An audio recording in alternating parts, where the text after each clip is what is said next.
Part 1.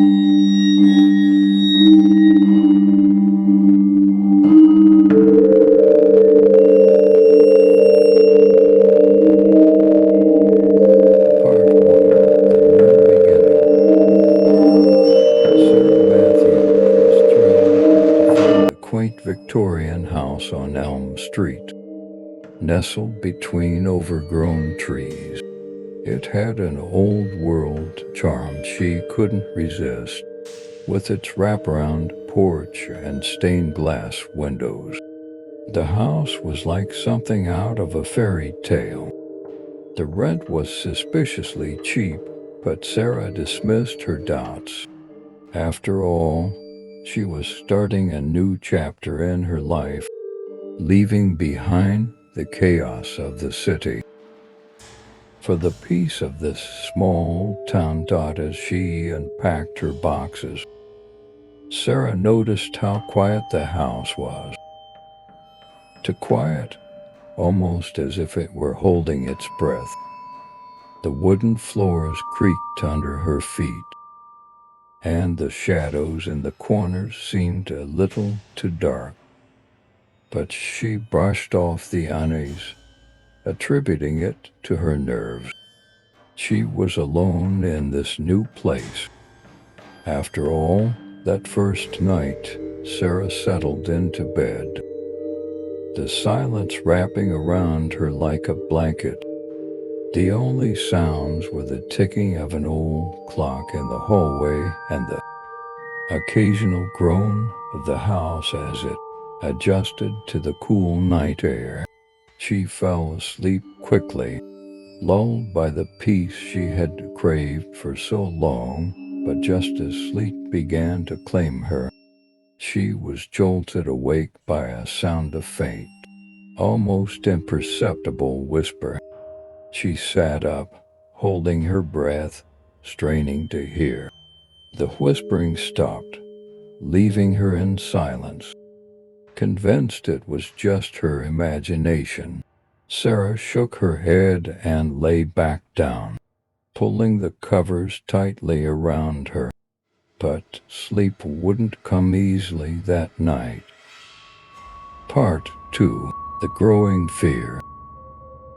Over the next few days, the whispering became more frequent.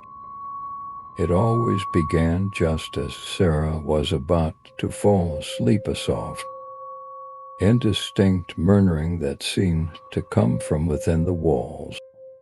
At first, she tried to ignore it, but the whispers grew louder, more insistent.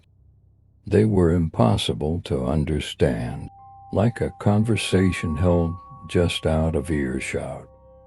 But one word began to stand out, repeated over and over: Sarah. One evening, as the sun dipped below the horizon, Sarah decided she couldn't take it anymore. She searched the entire house, checking every room, every closet, every corner, for the source of the whispers. But there was nothing, no loose pipes, no hidden speakers, nothing that could explain the sounds. The house was empty, except for her that night. The whispers started earlier, echoing through the house even before she got into bed. They were louder now, more urgent. Sarah could hear her name clearly, mixed with other words she couldn't quite make out. Panic set in as she realized the whispers were coming from directly beneath her bed. Terrified, she grabbed her phone and turned on the flashlight, shining it under the bed. The space was empty, but the whispers didn't stop.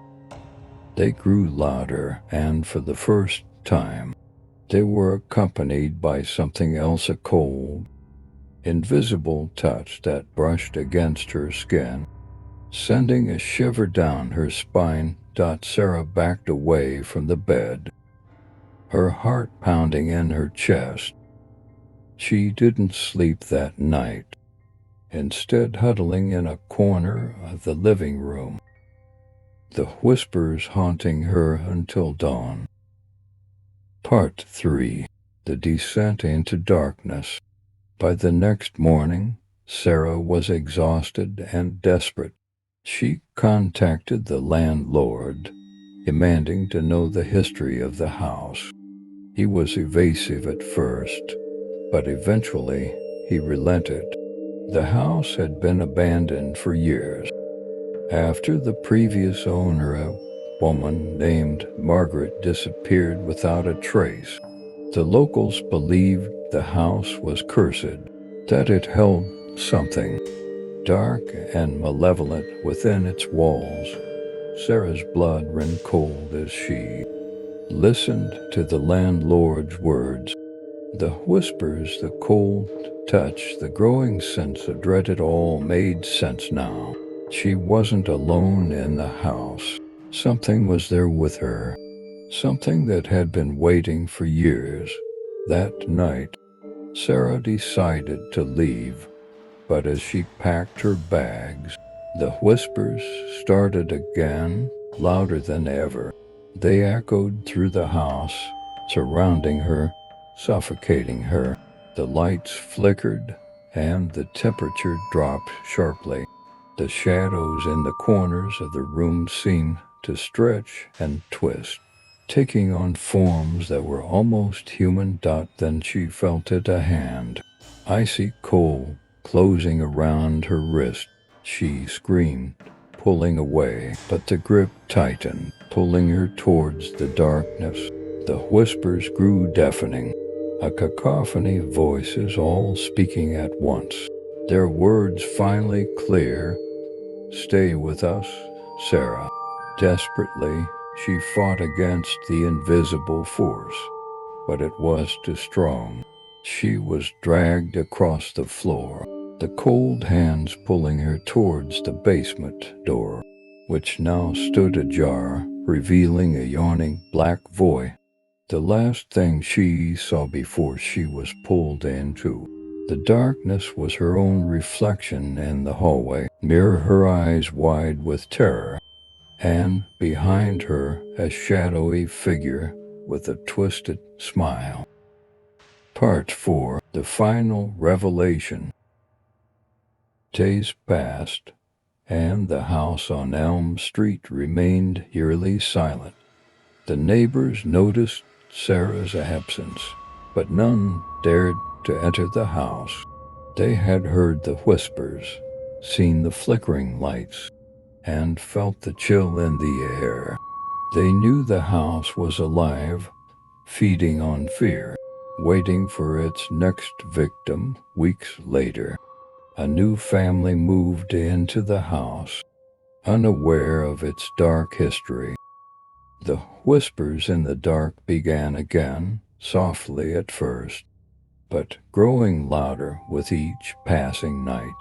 The cycle was destined to continue, as the house claimed another soul, and the whispers echoed through the walls, forever haunted by those who had vanished within. As for Sarah, she was never seen again. Her belongings were left behind untouched, as if she had simply vanished into thin air. But if you listen closely, late at night when the world is quiet, you might hear her voice among the whispers, calling out for help that will never come.